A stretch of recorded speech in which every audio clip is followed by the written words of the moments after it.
सांगड़ पाकिस्तान पीपल्स पार्टी अगवान ऐं सेनेटर कुरतुल उर्फ़ Annie Marri deputy commissioner Sanghar doctor Imran Hasan Khawaja सां गॾु ज़िले सांगड़ समेत शहर जे मुख़्तलिफ़ इलाइक़नि समेत सिम नालनि जो दौरो करे सांगड़ ज़िले जे बरसाति खां पोइ थियल सूरत हाल जो जाइज़ो वरितो। एनी मरीअ पारां गुलशन कुमार कॉलोनीअ जो मुआइनो कयो ऐं सूरत हाल ते इत्मिनान जो इज़हार कयो।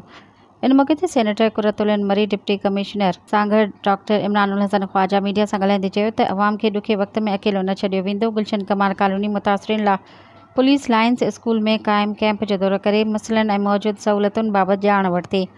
डिप्टी कमिश्नर चयो त ज़िले इंतिज़ामिया अॻुवाट प्लान मूजिबि शहर मां बर वक़्त पाणी निकाल करे अवाम खे रिलीफ फराहम कयो ऐं MNA शाहजहां तमरी जी हिदायतुनि ते कयूमबाद समेत मुख़्तलिफ़ ॻोठनि ऐं आरज़ी ड्रेन नाला ठाहे पाणी कढियो वियो आहे, जंहिंसां सिधहट कयूमबाद ऐं पासे वारनि इलाइक़नि जे माण्हुनि खे रिलीफ फराहम कयो वियो आहे। मज़ीद ख़बरनि ऐं तफ़सीलात लाइ विज़िट कयो असांजी वेबसाइट www.awamiNewsHD.com ऐं ॾिसंदा रहो अवामी न्यूज़ HD।